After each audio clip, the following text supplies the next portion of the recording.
Decía el apóstol Pablo en una de sus cartas, echa mano de la vida eterna.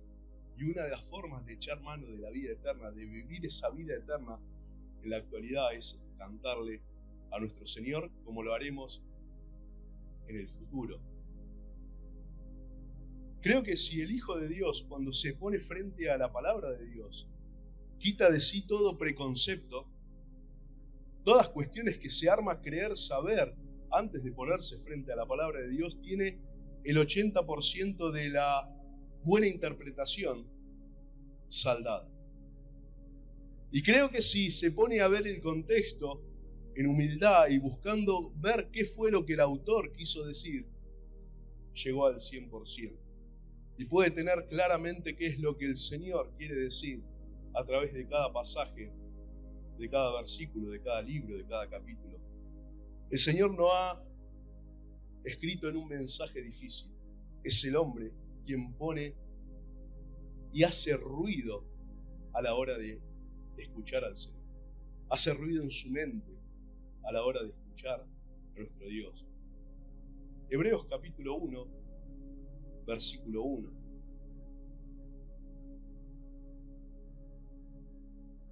El libro de Hebreos, y es interesante, quiero que veamos un poquito el contexto de a quién va dirigido, quién lo escribió y cuándo lo escribió, para armar un poco el marco, para que entender el peso de las palabras que el Señor, a través del escritor, le dice a los destinatarios.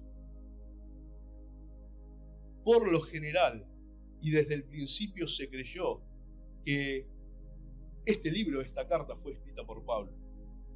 De hecho, en la historia, hasta hace unos 100 años, nunca se discutió en la cristiandad que había sido el apóstol Pablo. Después, como dijo, no está él puesto, yo Pablo, al principio, como las demás cartas, se le quitó esa autoría, si puedo, y se lo dejó con el incógnito de no sabemos quién fue. Pero por 1800, 1900 años se creyó que fue el apóstol Pablo quien la escribió, aunque en el año casi 195, Clemente, un conocido historiador, ya él dijo que no sabía quién la había escrito. Allá en el año 95 después de Cristo, ya cuando se estaba cerrando y conformando el canon bíblico, él dijo, no sé, lo que sí sabían, y todos coincidían, es que había sido inspirado por el Espíritu Santo. Hay quienes dijeron, la forma de escribir es la de Pablo. Otros dijeron, bueno, puede ser alguno de los discípulos de Pablo, porque alguien que creció al lado de él, que aprendió de él, que conoció el Evangelio a través de Pablo, seguramente hablaría igual que él, o transmitiría el mensaje igual que él. Probablemente alguno de sus discípulos. Alguno dijo que fue Lucas. Bueno, cuando vemos un poco el desarrollo de Hebreos, podemos quizás descartar a Lucas, porque Lucas era griego. Y el libro de Hebreos habla de todo un trasfondo de conocer de primera mano la vida de los hebreos. Hay otros que dijeron que fue Timoteo, pero Timoteo es mencionado como, fíjense que Timoteo todavía está vivo en la carta, dice esto, entonces podríamos descartarlo. Lo que sí sabemos es que fue quien haya sido. Pablo estaba cerca de él. ¿Y saben qué? Viendo y releyendo el libro de Hebreos, me doy con que probablemente no haya sido uno solo el que la escribió y el que estuvo ahí escribiéndola. No hay autoría, no empieza con yo, Pablo, o yo, Pedro, a los hermanos de. Pablo cuando le escribe a los romanos le dice yo, Pablo, apóstol de Jesucristo, a los corintios igual, a los gálatas igual, a los efesios igual, a los filipenses dice Pablo y Timoteo. Cuando le escribe a los tesalonicenses dice Pablo, Silvano y Timoteo. Pero acá empieza el uno a uno diciendo Dios, habiendo hablado. No hace falta presentación. ¿Por qué no hace falta presentación? Porque los destinatarios sabían quién estaba escribiendo. Esa puede ser una respuesta.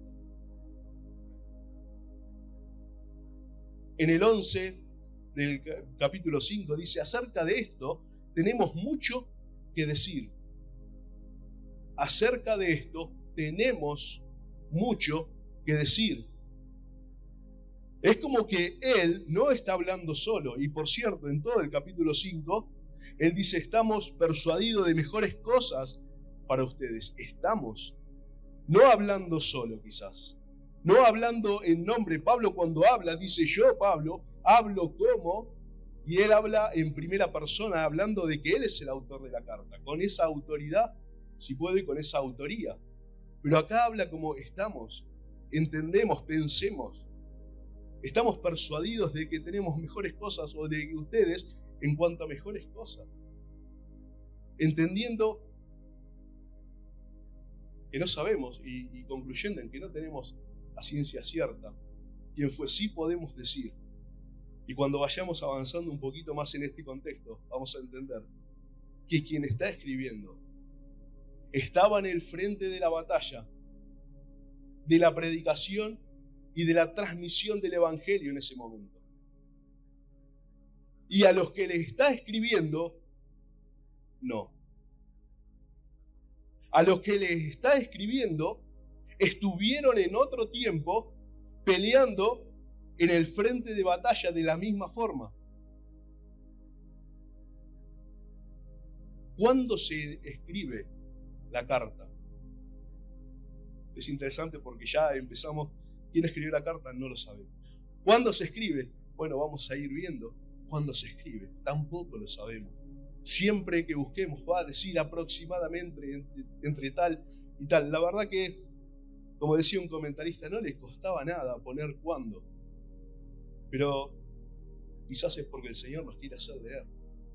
Léela una vez, 2 veces, 3 veces. Lee cada carta la cantidad de capítulos que tenga como para entenderlo. Si tiene 13 capítulos, léela 13 veces. Lee la carta.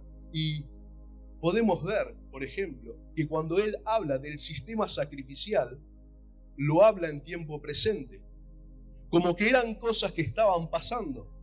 Y sabemos que los sacrificios dejaron de hacerse, todos los holocaustos, dejaron de llevarse a cabo en el año 70.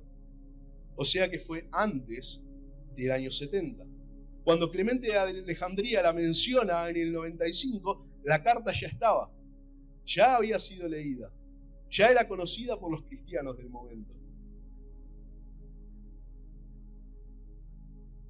Se cree, se estima, que la fecha aproximada es entre el 64 y 65. Podemos decir 66, 67 y 68. Quizás entre esos 4 años, 4 o 5 años que fue escrita. Fue el tiempo de la primer gran persecución a los cristianos. Ahora, ¿a quién les escribe? Él les está escribiendo a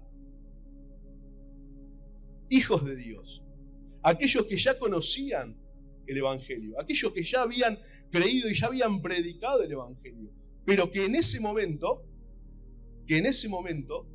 quizás unos 25, 30 años después de que batallaron y de que predicaron y hicieron que el Evangelio se expandiese de la forma que se expandiesen, estaban quietos y paralizados.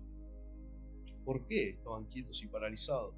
Saben que los imperios a lo largo de los tiempos tenían la costumbre y la particularidad de a los pueblos que dominaban, llevar adelante una práctica para dominarlos. Por ejemplo, los asirios, cuando dominaban un pueblo, los desarraigaban y los esparcían. ¿Para qué? Para que no se vuelvan a juntar y se rebelen. Los babilónicos les cambiaban la creencia, les cambiaban el nombre. ¿Se acuerdan del caso de Daniel, los amigos y muchos de los que van allí? Era la forma de dominarlos. No solo te saco de tu tierra, sino que ya no sabes ni quién sos. Los griegos te cambiaban la cultura, las costumbres, el idioma. Por eso en el tiempo que Israel está bajo el imperio griego, el idioma de ellos, natural, el hebreo, se fue perdiendo. Por eso llegó la Septuaginta. Con el propósito de que no se pierda la palabra de Dios, la tradujeron al griego. Los romanos no te desarraigaban. no te cambiaban el nombre, no te imponían una religión. Lo que hacían es, vos podés estar en tu lugar, mientras reconozcas al César como el superior y pagues tributo, todo bien. Y estaba todo bien, los judíos podían estar en su tierra en el tiempo que viene el Señor, pero están bajo el Imperio Romano. Están siendo dominados por el Imperio Romano, pero no había problema allí. Los cristianos representaron una amenaza para el Imperio Romano, porque nosotros le damos tributo, pero pleitesía solamente a Dios. No tenemos Dios acá en la tierra. A Él nos debemos. Y ellos vieron y se sintieron amenazados a un nivel imperial. Nunca persiguieron a nadie por lo que creían, hasta que los cristianos empezaron a vivir el cristianismo como el Señor quería. Cuando ellos empezaron a vivir el cristianismo y a predicar el cristianismo y a predicar el evangelio, ahí empezaron a vivir persecución y empezaron a ser perseguidos por un imperio que, entre comillas, se habían prometido quizás a sí mismo nunca perseguir a nadie por lo que creía. Porque al final ellos decían, bueno, hay un montón de dioses, quizás ese es uno más, pero este no es uno más. Y estos que predicaban, no predicaban a uno más. Por eso, cuando ellos van predicando el Evangelio en el libro de los Hechos, dicen estos que revolucionan el mundo entero. Era totalmente revolucionario el mensaje. Y esto lo hacían los cristianos y los hebreos convertidos de la primera época. Y el Evangelio se expandió de tal forma. El libro de Hechos primero menciona 2000, después menciona 5000, después menciona multitudes 3 veces. Había muchos que se convertían al Evangelio y se sumaban a la familia de Dios. Y probablemente a un grupo de esos es a los que el escritor se está refiriendo. Es que los perseguían de tal forma. Quizás por eso el apóstol escribe, todo aquel que busque vivir piadosamente sufrirá persecución. Pero los perseguían de tal forma, y encima a los cristianos, a los primeros cristianos, esos judíos cristianos, no los ibas a quebrar, eran inquebrantables en su fe. Solamente los tenías que encontrar y vos le ibas a preguntar y ellos no iban a negar que creían en el Señor. Y no iban a negar que su Dios era el Dios todopoderoso y el único Dios. Y no iban a negar que su adoración estaba representada en el Señor Jesús, por el Señor Jesús, para el Señor Jesús y en el Señor Jesús. ¿Pero qué llevaba eso? Claro, lo que pasa es que en la actualidad nosotros tenemos el Evangelio y el Evangelio se llenan iglesias del Dios te ama y quiere lo mejor para tu vida y quiere una vida feliz para vos. Pero en aquel momento lo que escuchaban es, negate a ti mismo, toma tu cruz y seguime. Y lo que se te dibujaba en la espalda o en la frente era un blanco de todo el imperio persiguiéndote.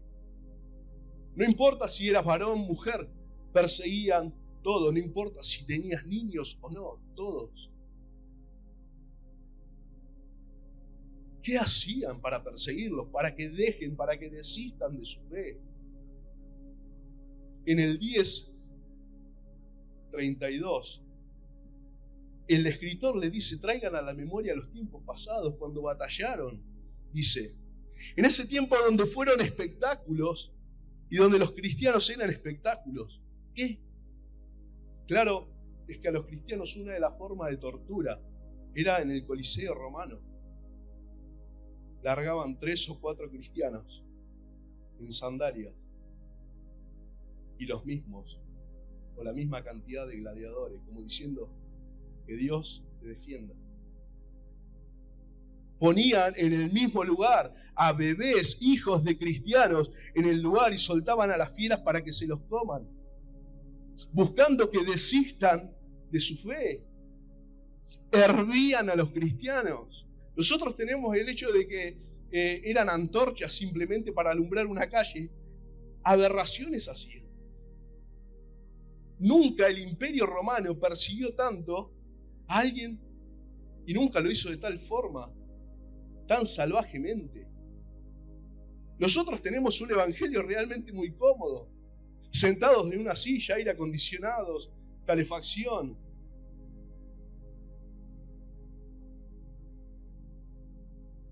Podemos predicar con micrófono sin el temor de que nadie patee la puerta, pero fue muy distinto entonces. Y estos hermanos, los destinatarios, vivieron en ese tiempo. Y ya llegó un punto en el que, cansados y los que quedaban, es como que habían bajado los brazos. Como que se empezaron a preguntar si valía la pena en realidad. Si no era mejor quizás volver al judaísmo, porque el judío todavía mantenía esa alianza, si puedo, política con los romanos. Y si no era mejor todavía eso. De hecho, gran parte de los que vuelven y los que instan a volver a el judaísmo, a judaizarse, es con ese fin, de que no sean vistos como cristianos, sino que sean vistos como judíos, y a eso nos los iban a perseguir. Estaban cansados, estaban desganados, de alguna manera hasta desilusionados, porque después de 25, 30 años de estar, parecía que el cielo no hablaba y no había respuestas allí. Y ellos seguían y parecía que estaban en una batalla, y por cierto lo estaban. Cuando uno entiende el contexto en el que las cartas fueron escritas, es como que el peso empieza a ser cada vez más grande. Porque el escritor de Hebreos empieza hablando, no importa la salutación, no importa quién escribe. Dice: Dios, habiendo hablado muchas veces y de muchas maneras a nuestros padres por los profetas en estos postreros días, nos ha hablado por el Hijo, a quien constituyó heredero de todo y por quien asimismo hizo el universo. Lo que va a hacer es decir: momento, el Señor Jesús no es una revelación más. Los profetas en la antigüedad hablaban un aspecto de Dios. El amor de Dios, la justicia de Dios, la misericordia de Dios, la omnisciencia de Dios, la eternidad de Dios. El Señor Jesús no es una revelación más, como alguno quería decir. El Señor Jesús es la misma esencia y sustancia de Dios. Él es Dios. Ellos creían en que los ángeles eran esos seres de alguna manera dotados de cierto poder, y los tenían como estaba Dios, y debajo venían, debajo no, en tercer lugar venían los ángeles. Ya vamos a ver a quién pone en segundo lugar. Y Él les tiene que decir: Cristo es superior a los ángeles. Ellos son creados, Él es el dueño de la casa. Pero los hebreos tenían después de Dios al personaje, quizás uno de los más fabulosos de la Escritura, que es Moisés. Como que está Dios y después viene Moisés. Y Él tiene que decirle: Moisés era siervo, fiel en toda la casa, hizo todo bien si puedo, pero este es hijo, este es el dueño de la casa. Este no es un sumo sacerdote más, no es alguien que intercede como los sumos sacerdotes convencionales, no, este es el sumo sacerdote, este es el intermediario entre Dios y los hombres. No es algo más, no es una revelación más, no es un personaje más, no es una palabra más, no, es Dios mismo. Como si vale la pena. Es interesante que el escritor de Hebreos, a lo largo de todo el libro, mientras desarrolla su argumentación, va poniendo advertencias. En el 2.1 dice: por tanto, es necesario que con más diligencia atendamos las cosas que hemos oído, no sea que nos deslicemos. La expresión allí, dice Max Lucado, la expresión allí es deslizarse, no resbalarse, sino ir de a poquito deslizándose. algo que va de a poco, es paulatino el deslizarse. Y dice Max Lucado, cuenta la historia de 4 amigos que compraron un barco y estaban en una costa en Estados Unidos y se anunció que venía un huracán. Entonces estos inexpertos compraron sogas y amarraron el barco, uno de cada lado del barco de donde podían, para que cuando pase el huracán todavía estuviese ahí. A todo esto pasaba un viejito y los veía y dice con la cabeza así: ¿pero qué? ¿Está mal lo que estamos haciendo? Claro que sí. Lo que tenés que hacer es llevarlo al medio del agua, tirar 2 anclas, una en proa, otra en popa. Pero ¿y el viento? El viento va a venir, la va a mover de un lado para el otro. Pero al final, cuando el viento pase, va a estar ahí. El tema, el deslizarse, es la idea de un barco atado a la orilla. Y con el venir del viento y de las olas, lo empieza a golpear. Si está atado no importa, lo va a sacar y lo va a hacer desaparecer. Quizás aparezca en el medio, todo destrozado.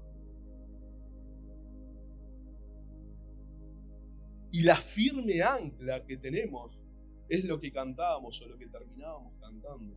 Es la esperanza, y el escritor de Hebreos le dice: esa es la firme ancla que tenemos.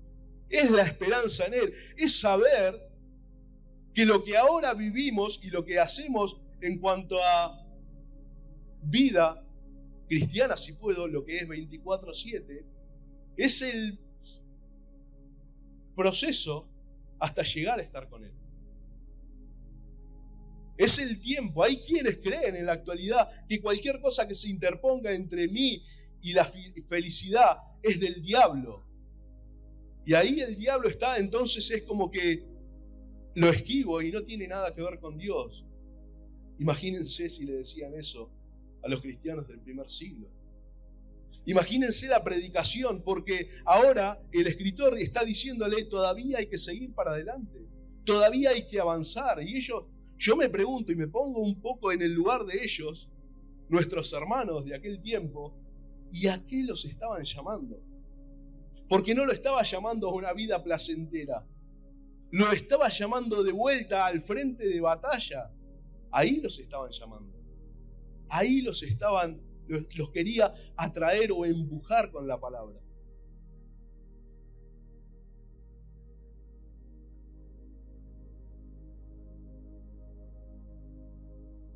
Tenían temor, y una de las advertencias es: temamos pues, ¿pero a qué?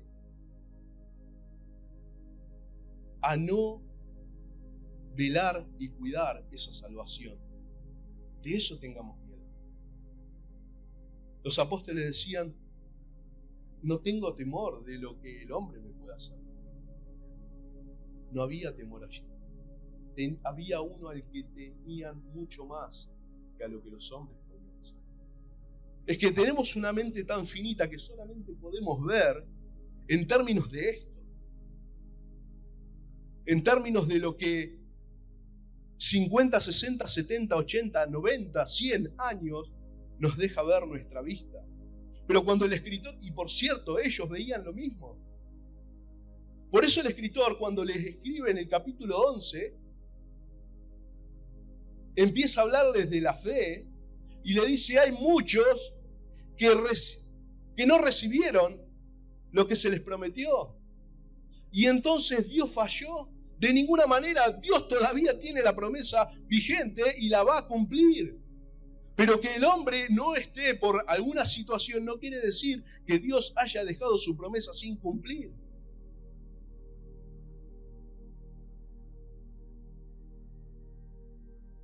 Es esa visión de ver a Dios a través de la eternidad y de poder contemplar que nosotros, desde el momento que hemos creído y que hemos decidido creer, estamos viviendo la vida eterna. No vamos a empezar a vivir la vida eterna. Estamos viviendo la vida eterna.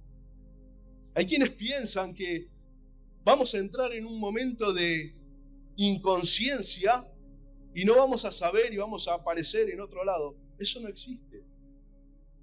Eso no existe, el estado de inconsciencia no existe bíblicamente.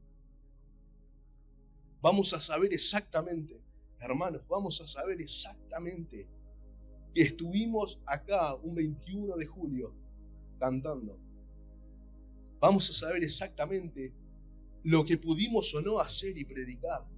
No va a haber una nebulosa en donde, y bueno, así aparecimos. No, vamos a saber exactamente. Por eso el apóstol dice, veremos de tal forma, no sea que aquel día nos tengamos que alejar de él avergonzados. Y si no tenemos memoria de lo que pasó, ¿de qué nos avergonzaremos? Va a haber memoria de lo que nos pasó. Va a haber memoria de lo que vivimos. Va a haber memoria de cómo conocimos al Señor. Va a haber memoria de todas nuestras inconsistencias como cristianos.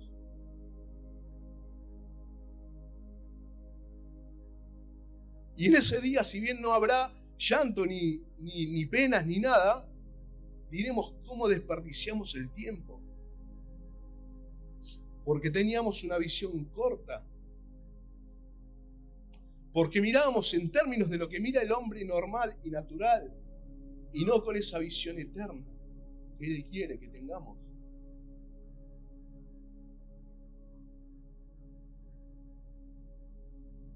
Y en medio de estas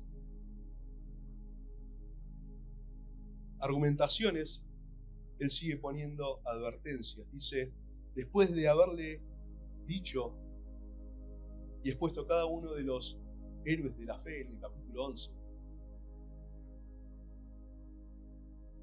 después de haber mostrado y relatado en la forma que podían las cosas que habían pasado, por haber tenido fe en el Señor, por haber mantenido sin fluctuar la profesión a la que habían sido llamados,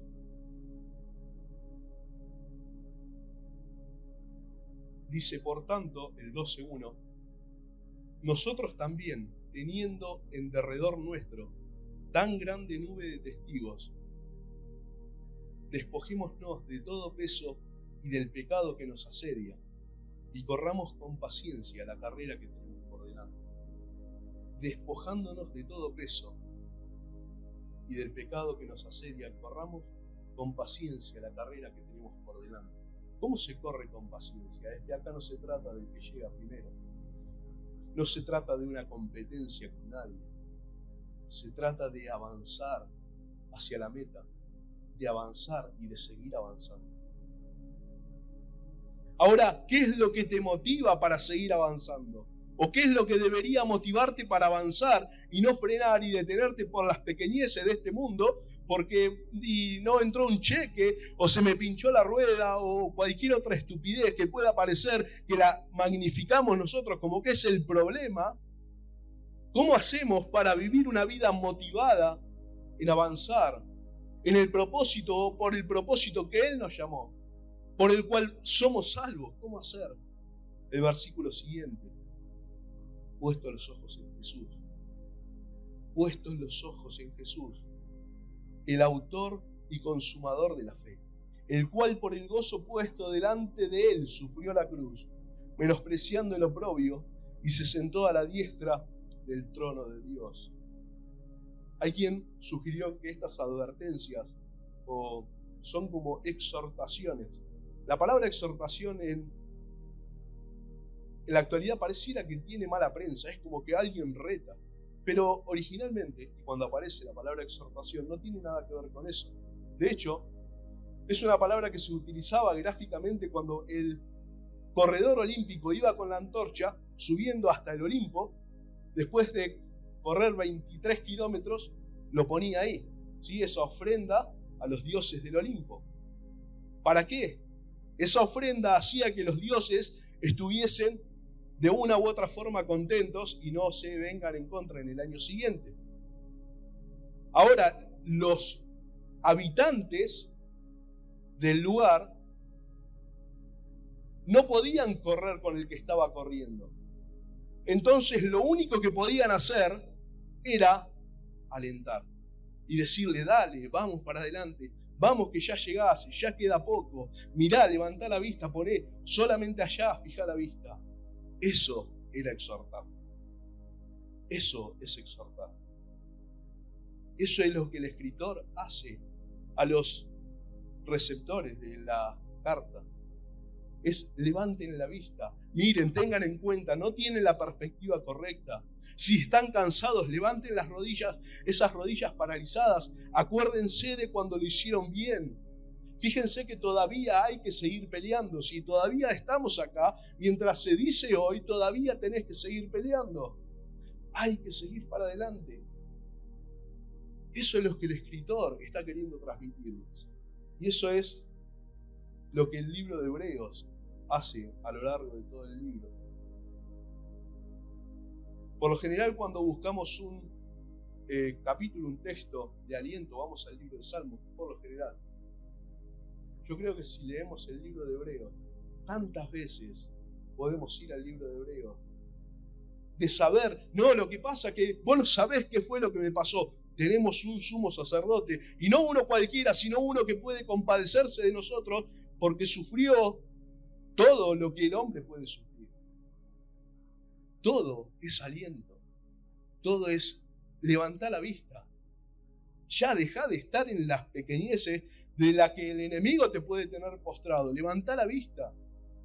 Deja de mirar el pecado, date la vuelta y camina hacia Cristo. Deja esas cosas que parecen que no son ni buenas ni malas, pero te detienen y son peso. Y avanzá. Y avanzá. Y seguí en la carrera. Levantá la vista y mirame, dice el Señor. Deja de mirarte el pupo y levantá la vista y hacé las cosas que tenés que hacer. Porque al final del día,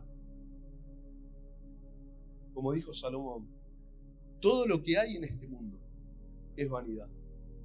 Todo lo que hay en este mundo es vanidad. Lo único que no es vanidad es temer a Dios y hacer sus mandamientos. Que el Señor nos acompañe y quizás como tarea es buscar y leer o releer el libro de Hebreos desde la óptica de saber quién lo escribe, cuándo lo escribe y a quién se los escribe, para poder ver el peso de cada palabra, de cada capítulo, de por qué le decía tal o cual cosa. ¿Sí?